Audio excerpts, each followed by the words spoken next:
Ouais. Oh my God. Alors, on parle des conflits, justement, les résolutions, en fait, les conflits dans les couples. Mais qu'est-ce qui peut être à l'origine déjà de ces conflits, des conflits dans les couples?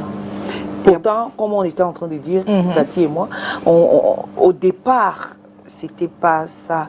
Et puis, bon, maintenant, quand arrive le moment des conflits, ça devient autre chose. On n'arrive pas à gérer cela. Comme j'explique souvent, hein, la vie à deux, c'est par étapes. À chaque étape, on a une manière de vivre et on est heureux ou malheureux. Donc la première étape, c'est quand les gens se rencontrent, c'est la passion. Donc tout se passe très bien. Dans cette étape de la passion, en général, il n'y a pas de problème. Même s'il y a des problèmes, on les banalise. On voit les défauts, on cache. On voit, parfois, c'est les défauts même de quelqu'un qui nous intéresse. Après, quand on passe l'étape de la passion, qu'on entre dans la relation même, on commence à voir les défauts. Ce n'est plus la même chose. Et ça peut, on découvre le vrai visage de l'autre. Pas qu'il est forcément méchant, mais c'est que les réalités de la vie nous rattrapent. Donc parfois, on pense que l'autre a changé. S'il nous amenait manger au restaurant 3 fois par semaine, il nous amène désormais une fois. Une fois. Oui, s'il ne nous grondait pas, maintenant il gronde. On voit qu'il peut se mettre en colère aussi. Ça aussi, ça commence à être la source des problèmes. Et après, donc, quand on se met véritablement à deux, il y a un petit conflit. Parce que chacun veut s'imposer. Donc, chacun va venir avec sa culture, avec son éducation et autres. Et ça crée des problèmes. Donc, l'origine des problèmes, parfois, c'est la vision.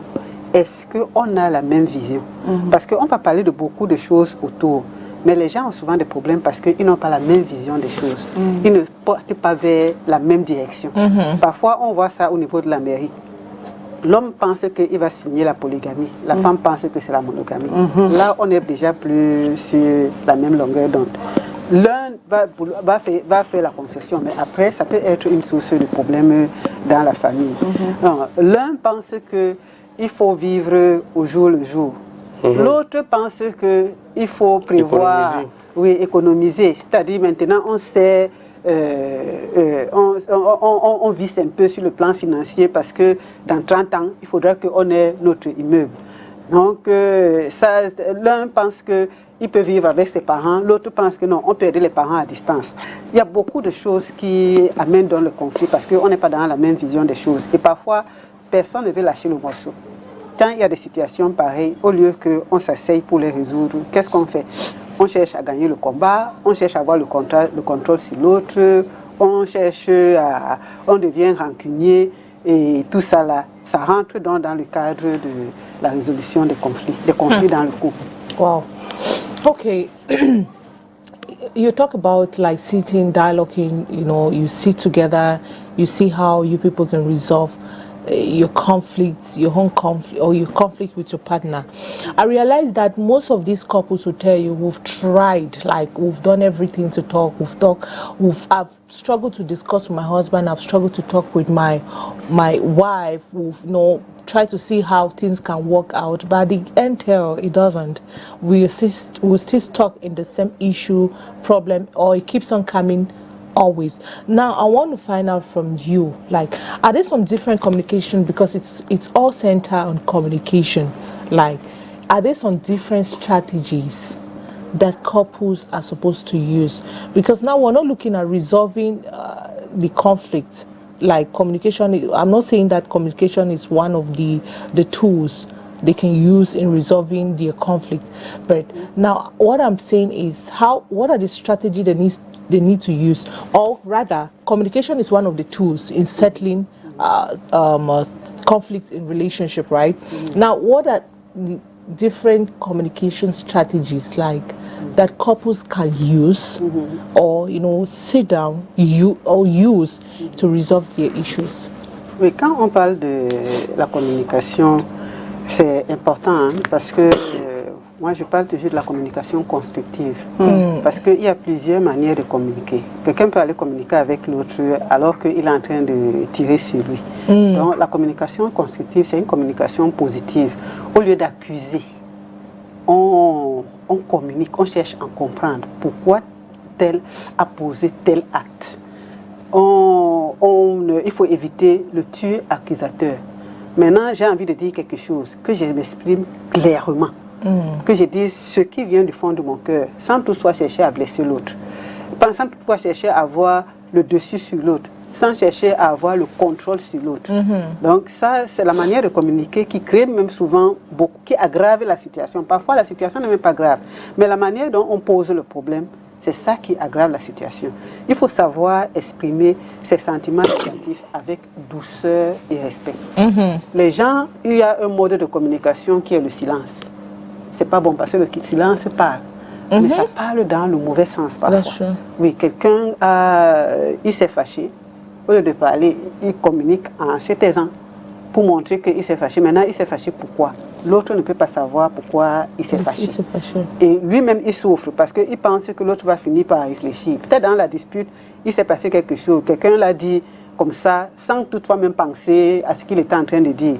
Si je veux que le problème soit résolu, que je dise à la personne que je suis fâché parce que tu m'as dit telle chose hier. Maintenant, comment je formule ma phrase? Je suis choqué, pas que tu es méchant, tu m'as dit, tu es cruel, tu es. Le tu accusateur là, ça gâte souvent tout. Donc il faut savoir amener la personne à discuter, savoir la convaincre.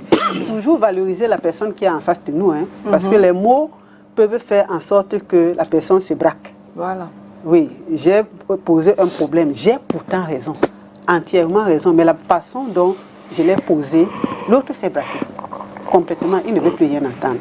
Et quand il se braque comme ça, qu'est-ce que moi je fais en retour? Je me fâche aussi parce que j'estime que j'ai raison, j'ai posé un problème qui mérite qu'il m'apporte la réponse ou bien qu'il change. Mais il ne change pas. Allez, la discussion commence et puis c'est les paroles dures entrent en jeu et puis le problème n'est pas résolu. L'autre manière de communiquer aussi, c'est pas les actes.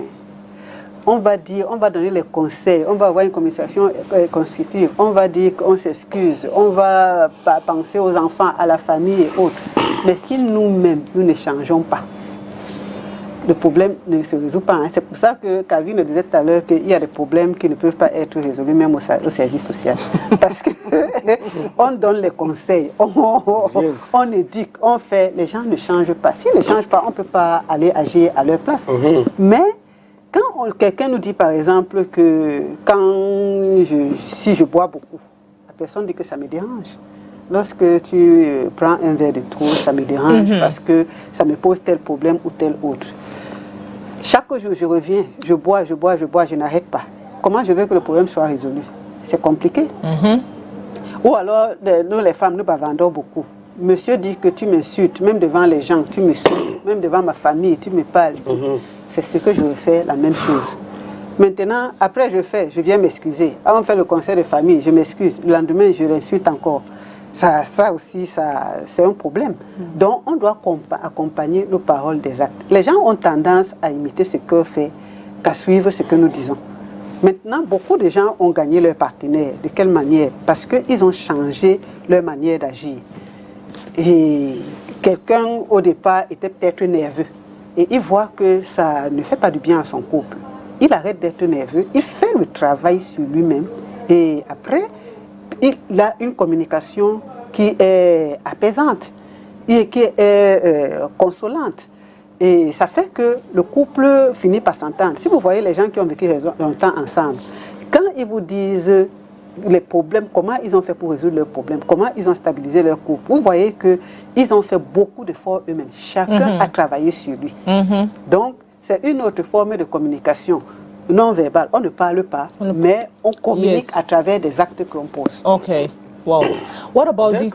Mais je voudrais juste rappeler aux téléspectateurs que nous parlons des résolutions des conflits dans le couple. Hein. C'est le thème de ce jour. Comment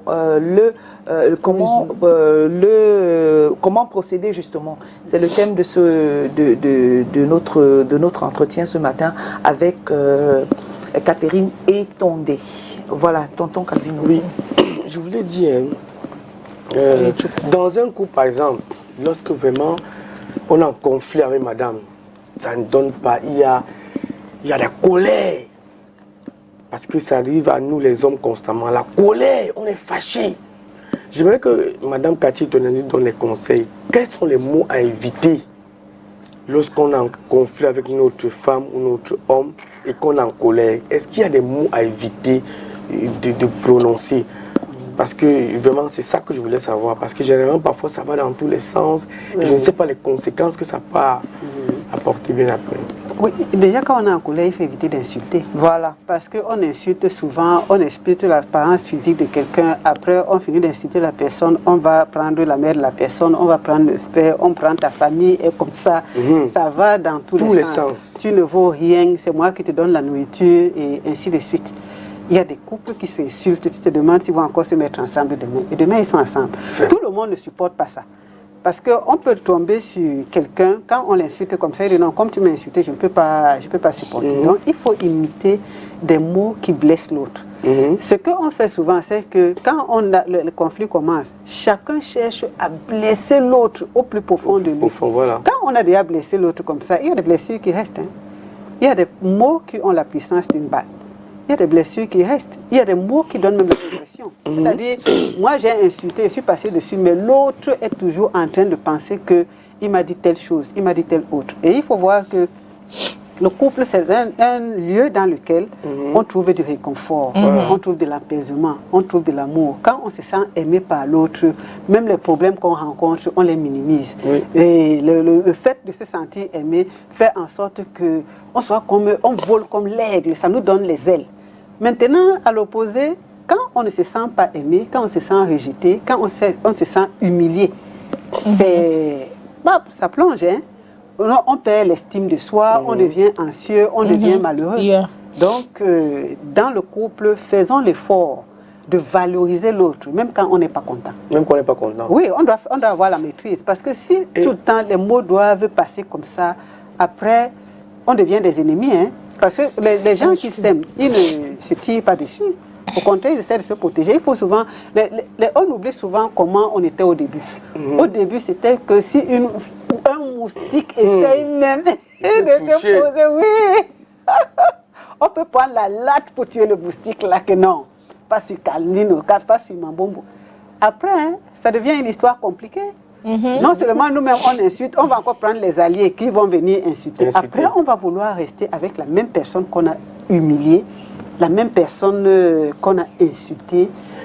Et quand vous parlez de se calmer, ça m'amène à vous poser la question, comment alors, lorsqu'on est dans un conflit, quelles sont les paroles qu'on peut sortir pour calmer, n'est-ce pas, la température? Parce que j'ai l'impression souvent que c'est seulement chez les Blancs que j'entends ça. Je suis désolé, vraiment, je demande pardon.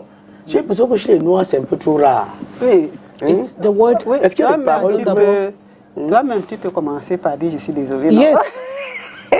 Comme ça, tu donnes l'exemple aux Noirs. Oui. Yes. Pour pratiquer, là, c'est compliqué. Hein? Il faut... je pense que chez les Blancs, c'est pas compliqué. C'est pas compliqué. C'est compliqué pour tout le monde. Mais quand on prend l'habitude, on peut le faire. Maintenant, quand la dispute commence, il faut qu'une personne ait le courage de dire calme-toi. Si l'autre dit quelque chose et qu'il a raison, tu dis c'est vrai, tu as raison. Voilà. Oui. Dans la dispute, voilà. C'est vrai, tu as raison. Mais est-ce que tu permets que je t'explique, que je te donne ma version? Parfois, quand l'autre bavard beaucoup, on s'éteint. Voilà. On laisse la personne parler. De toutes les façons, pour qu'il y ait un combat, vous devez être au moins deux. Au moins deux. Oui, si l'autre n'est pas dans le combat, il donne son coup de poing dans le vide. Donc, par exemple, vu un homme, Madame Etondé, qui accusait sa femme de vol, que sa femme avait volé son argent, une centaine de mille. Il accusait sa femme, puis il s'est mis ensuite sa femme voleuse. Tu es voleuse, c'est comme ça que même ta famille vole et tout et tout. Après lui-même, il a trouvé son argent. Mais il était incapable de venir dire à sa femme que ouais, pardon. Il a seulement dit à sa femme que j'ai trouvé, c'était quelque part là-bas. Il ne peut pas dire à sa femme que je demande pardon de tout ce que je t'ai dit. Il ne dit pas. Voilà, par exemple, c'est pour ça que je disais que quand ça commence comme ça, on commence à insulter notre partenaire. Après, ça laisse le partenaire, ça va dans la famille et autres. Il faut avoir la maîtrise de soi. Vraiment, dans le couple, il faut avoir des qualités. Parmi les qualités, là, il faut la maîtrise de soi. Parce qu'on est des humains imparfaits. Forcément, vite fait que les conflits arrivent. Donc, si nous n'avons pas cette maîtrise-là, chaque fois qu'il y aura un problème, on va vouloir sortir, utiliser la sauvagerie. Et après, quand le problème se résout, on veut que l'autre nous pardonne ce que nous n'avons pas été capables de lui pardonner. Quand on insulte par exemple sa femme voleuse, c'est malsain. Ou bordel. C'est malsain Vraiment. tout ça. Je te dis. C'est malsain. J'avais un voisin comme c'était grave. But I Cathy. feel like Tu insultes ta femme bordel. Je te dis. no, I feel like sometimes it's anger. C'est bête. Hein. It's anger. Même You use, anger, là, you use Cathy. word, No. then later on you tend to regret. Like later on you regret your act, that you start regretting, why did I ever use such a word to Mais on my- devrait faire to des my- efforts pour éviter de dire Tout à fait. n'importe quoi Tout à pendant fait. qu'on est en colère, des paroles qui blessent. Voilà. On peut se fâcher, on peut crier dessus, mais il faut éviter les paroles qui blessent. Ouais, ouais, ouais, ouais. Crie sur la personne, mais n'insulte N'insulte pas pas la personne. N'insulte Ok. pas, parce que ça ne passe pas facilement. Oui. Les insultes ne glissent sur personne. C'est-à-dire, Person can easily forgive you, Aïe. but never forget. ça fait mal, hein? Oui, oui. Parce qu'après tu vas te retrouver avec cet homme-là. Vous allez vous embrasser, tu penseras à ces blesses, oui, à oui, ces- oui, à oui, ces- oui, oui. pendant que vous êtes en train de vous câliner, tu penseras à ces mots qu'il t'a dit. Tu vas te demander que mais attends, Je fais même quoi avec lui? What am I doing? je suis en train de l'embrasser. Et c'est pas lui qui a dit que je suis une bordel. C'est pas lui qui a dit que je suis une pute. C'est pas lui qui a dit que je suis peut- n'importe quoi. Ça peut aussi dire que bordel- Non, les bordel insultes, pour lui, non? non, Cathy. Il y a un genre d'insulte, même si tu dis bordel, il y a un genre d'insulte qu'on ne peut pas donner, dire quand on est en colère. Tu peux dire ce mot encore quand vous êtes en train de pratiquer l'acte sexuel. Il y a des choses qui se disent pendant l'acte sexuel. Ça passe encore. Pour certaines, hein, parce que ça passe pas pour d'autres. Parce qu'il y a des gens qui aiment dire que oui, t'es ma chienne, ça passe pas dans la tête des autres. Et même si vous êtes en l'excitation est à un paroxysme pas possible, ça passe pas dans la tête de tout le monde. Donc il faut savoir avec qui, à qui dire souvent ce genre de mots. Donc moi j'estime, je me dis hein, qu'il faudrait pas qu'on dise n'importe quoi. Je suis fâchée avec toi. Je peux me mettre en colère. Je peux te crier dessus. Mais je ne peux pas t'insulter pendant la colère. Parce que quand vous allez vous embrasser, vous allez commencer à dire, tu fais comment? Oui. Ça passe Parfois comment? même- oui, parce qu'il y a des gens qui sont fragiles. Oui.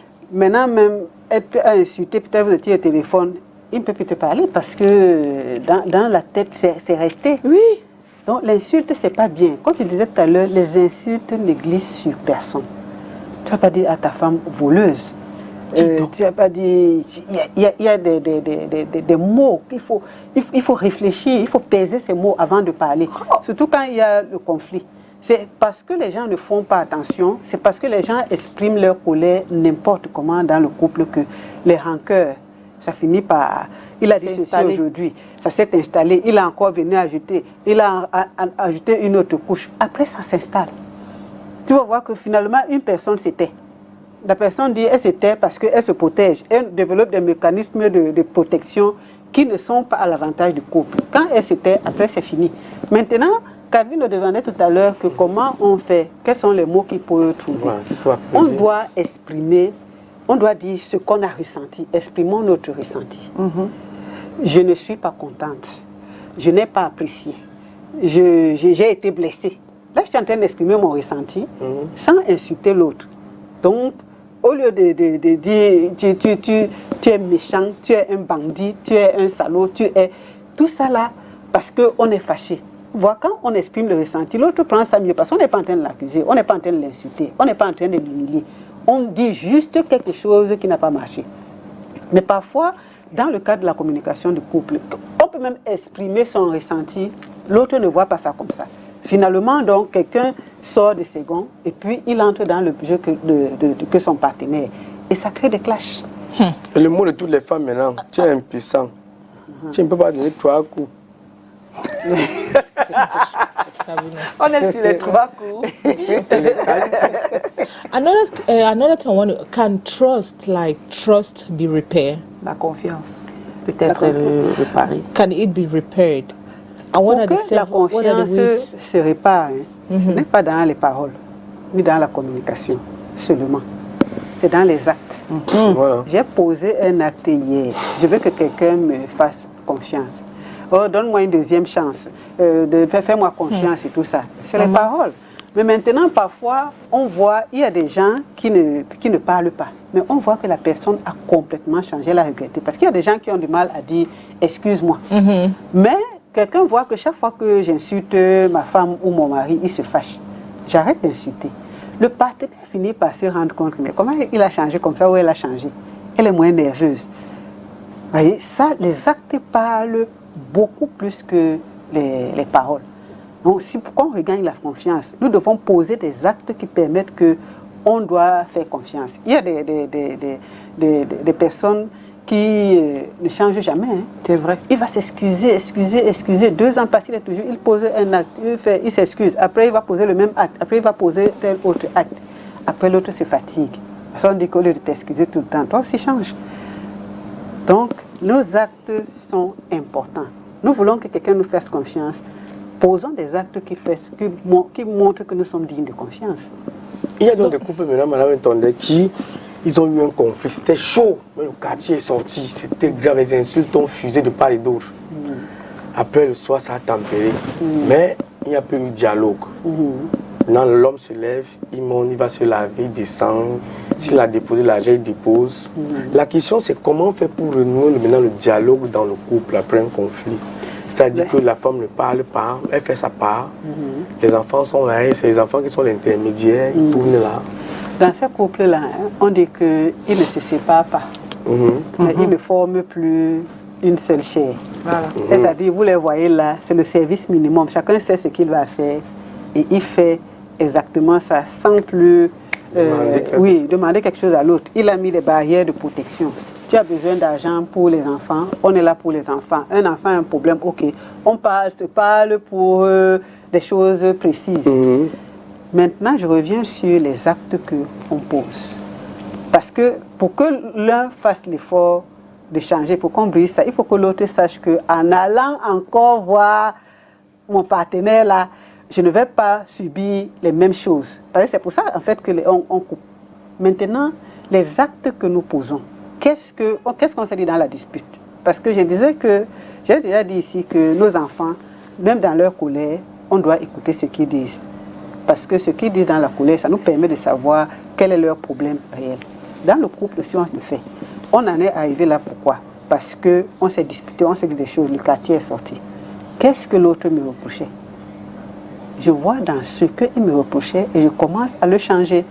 Ce qui dérange un peu, c'est que chacun pense que c'est l'autre qui doit faire les efforts, que lui n'a pas d'efforts à faire. Mais de mon côté, je vois, comme on s'est disputé le jour-là, les gens sont même venus me voir. Parfois, il y a des cousins, des voisins qui vont venir dire, oh, ton mari ou ta femme s'est fâché pour telle ou telle chose. Prenons ça en compte. Essayons de changer.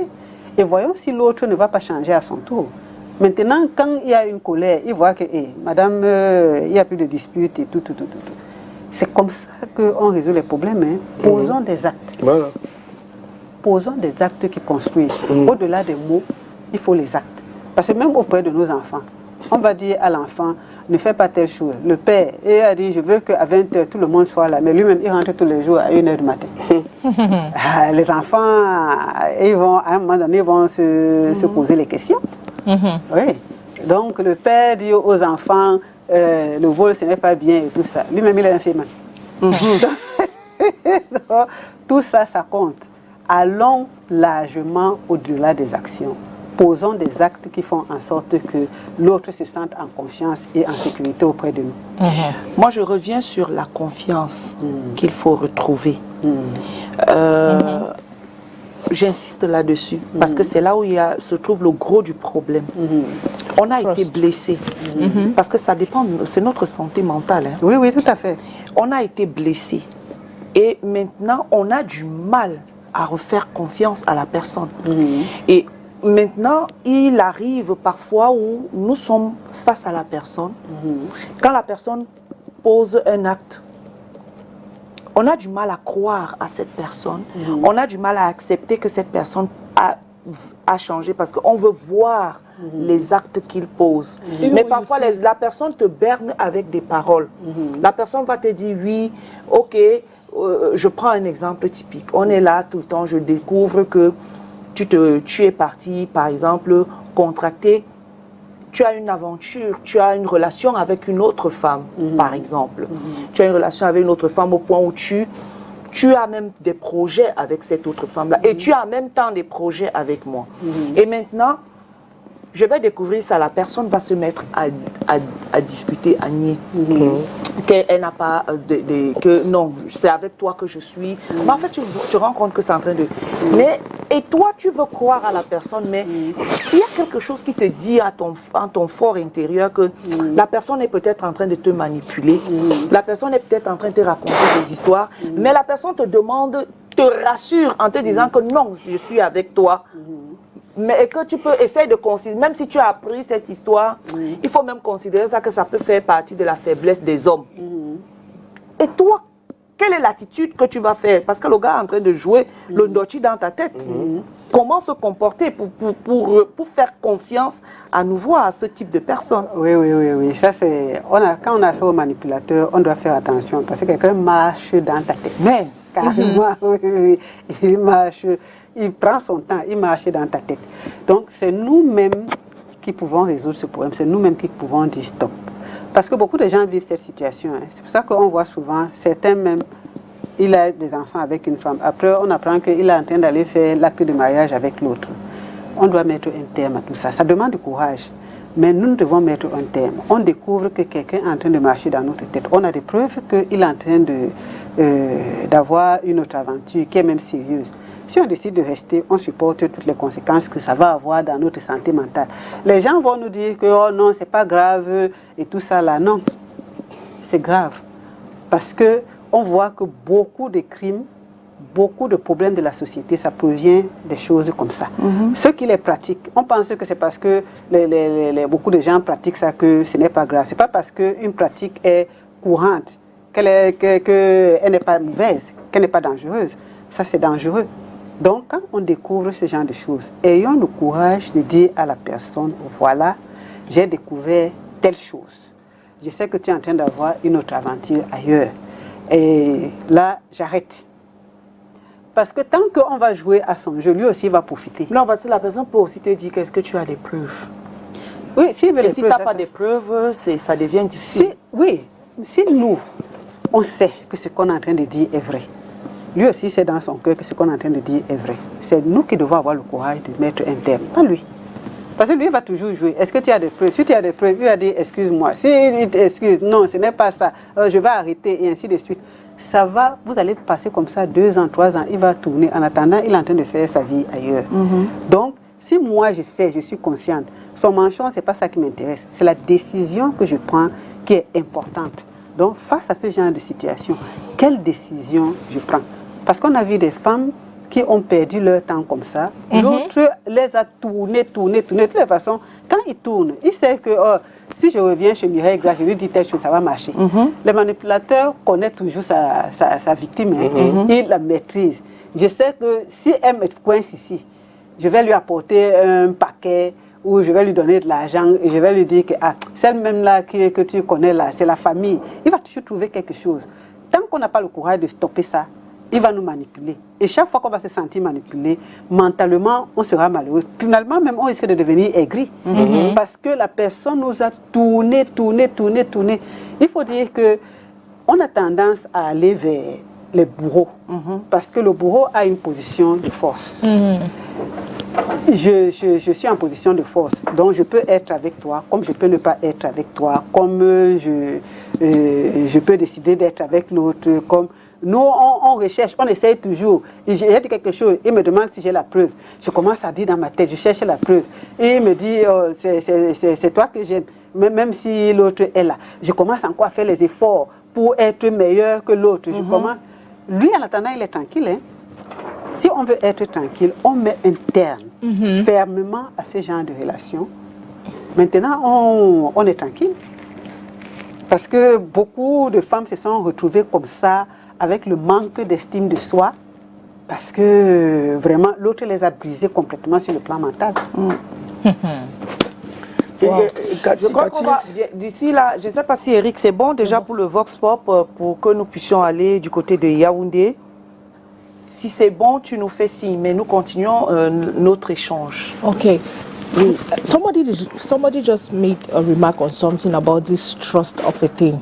Now, she's gotten an example of a young lady that actually is married to a certain guy. So normally the husband leaves the house every day and he keeps on late night, as a woman, you always think that maybe your husband is cheating on you with a woman. So there is a particular hotel that the husband always goes to that hotel. So what she did is went to that hotel, did some bribing or whatever there, and pleaded that anytime my husband comes to the hotel, you guys should just call me because I really want to.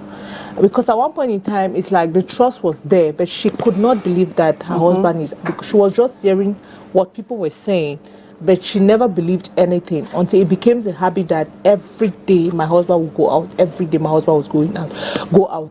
To her greatest surprise, when she went to that hotel, do you know what she saw? She discovered that her husband is not even cheating on her with a lady, but rather with a man. And the man has been coming to their house like they are friends, but the husband has been cheating on her with the man. So now when she discovered it, she said she doesn't want her to marry. He pleaded, begged until that he was going to change. Now you're going to change. That is like you struggling for that trust to be repaired. He had to change his ways, like like for him to stop doing what he used to do before. But unfortunately, he was still caught doing the same thing. So dès qu'on vient m'appeler, j'arrive. So the question she's asking herself is like, now, if you find yourself in such a betrayal, you as the woman, because you are like the victim now, even if the man changes his acts, like he stopped doing what he was doing, it's so difficult for you. How do you bring on yourself to trust again, like put it in your head that my husband is not capable of doing that and doing that stuff he has been doing because he has showed me that he is not doing it again. Because that is where the problem is. You are the victim of the acts. You've seen what your husband did, but he's struggling to prove to you that he's not going to do it again. But deep inside you, there is a mind telling you that it's not going to. Yes. C'est là où le pardon intervient. Le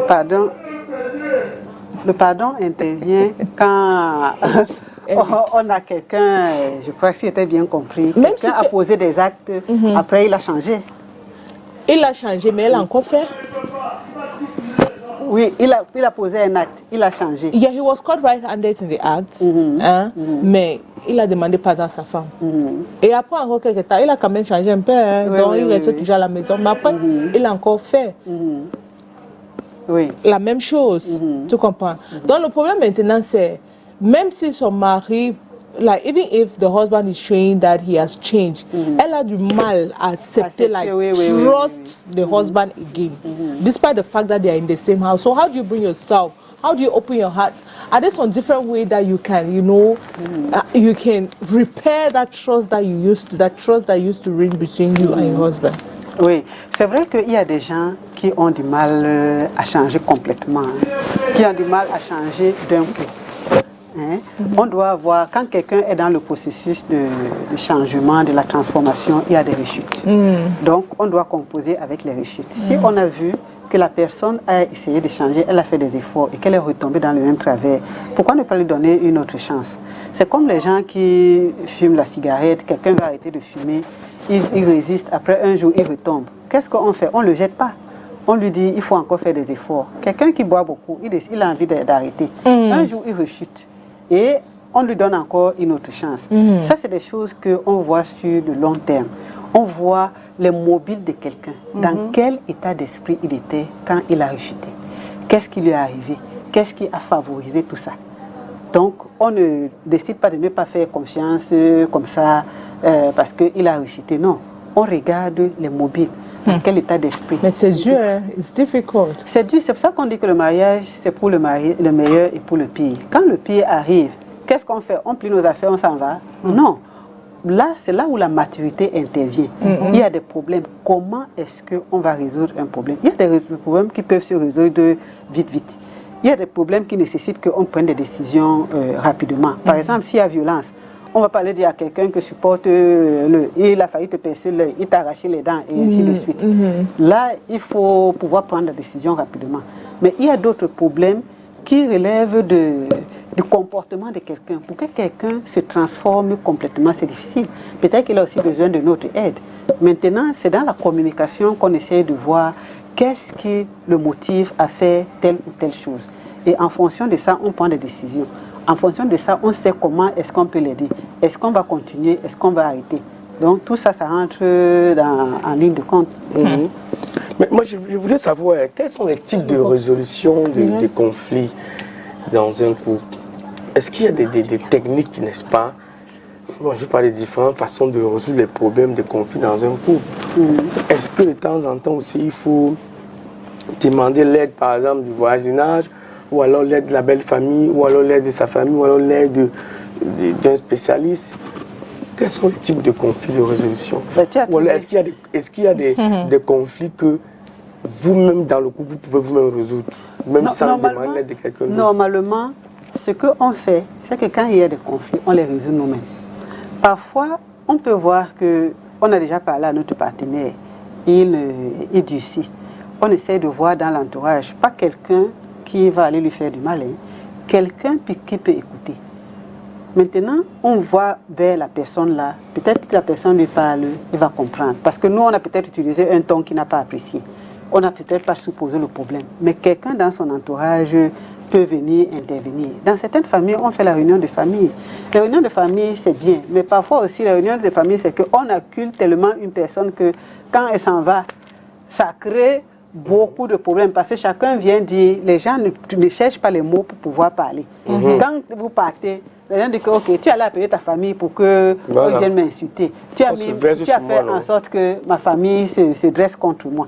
Donc, il faut faire attention. Quand on appelle des gens, il faut appeler les gens qui sont matures, des gens qui sont capables de résoudre les problèmes. Maintenant aussi, il y a des problèmes qui nécessitent quand même qu'on appelle des spécialistes. Parce que le spécialiste connaît la psychologie de l'homme, il connaît la psychologie de la femme, il analyse les situations, il peut résoudre les problèmes sociaux. C'est pour ça que les gens partent vers des conseillers matrimoniaux, des spécialistes en santé mentale, parce qu'il peut aussi avoir des problèmes de santé mentale. Donc, on va voir, on va regarder dans la famille de quelqu'un comment il a grandi et ainsi de suite. Là, c'est une affaire de spécialiste aussi qui peut accompagner le couple. Et ça réussit. Ça réussit parfois parce que on peut se rendre compte que quelqu'un trimballe quelque chose depuis longtemps qu'il faut corriger. Et c'est ça qui crée des problèmes dans le couple. Donc, il y a par palier, il y a plusieurs paliers. Mais seulement, ceux qui doivent intervenir doivent être des personnes qui sont matures, des personnes qui sont neutres. Si je sais que si j'ai des problèmes avec mon partenaire, je fais appel à mes parents. Ils vont venir me défendre. Il vaut mieux ne pas appeler mes parents. Voilà. Parce que ça ne va pas arranger mon partenaire. S'ils viennent là, l'acculer, l'insulter et tout. Parce que certaines personnes font ça. On pense que le mariage, ce n'est pas la force. Ce n'est pas les menaces. Catherine, at what time parents are supposed to intervene in relationship conflict? À quel moment les parents doivent intervenir? La famille. La famille. Oui. Intervenir la famille peut venir donner les conseils quand ils voient que le couple a des problèmes tout le temps. Pas venir donner des ultimatums. Je dis bien les conseils. Oui. Parce que ce qui arrive souvent quand la famille débarque, c'est pour venir donner les ultimatums que toi, on ne veut pas telle chose. On n'est pas d'accord avec ça et tout ça. Non. On peut venir donner les conseils. Parfois, le papa donne les conseils à son fils et ça marche. Ce que les belles filles font souvent, ou les beaux-fils, ils partent dans la famille de leur partenaire, de leur conjoint. Parfois, ça marche. Parce qu'il y a peut-être une tante dans la famille, ou la maman, ou le papa, que les gens, le mari ou la femme écoutent beaucoup. Quand il vient, elle lui parle avec douceur. La personne, on voit qu'elle s'apaise. Vox Pop, on regarde.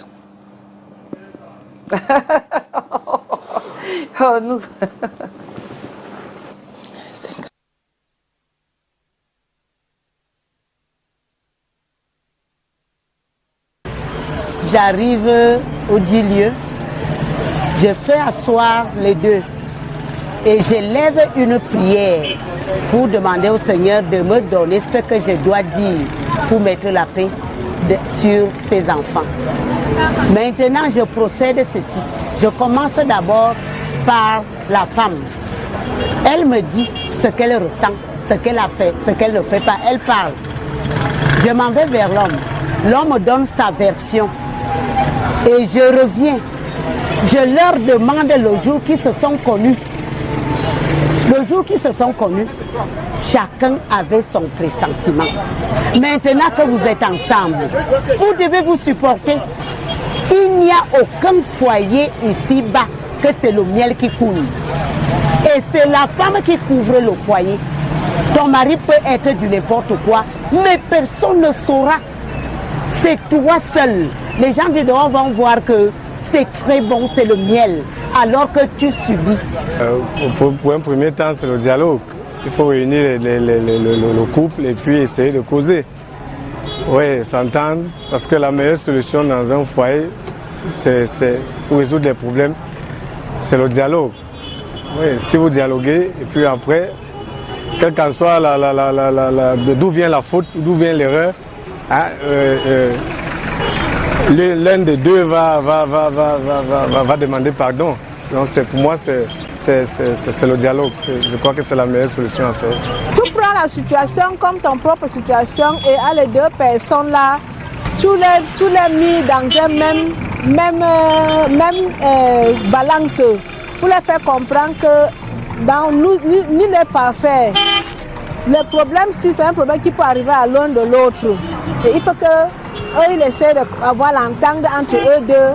Et ils pensent que c'est le meilleur moment qu'ils avaient véhiculé d'abord avant de rester ensemble et pour vivre en paix dans leur maison. C'est la meilleure vie qu'ils avaient laissée derrière, maintenant qu'ils vont ramener dans leur milieu et c'est ça qui va leur rapporter la paix au milieu de eux.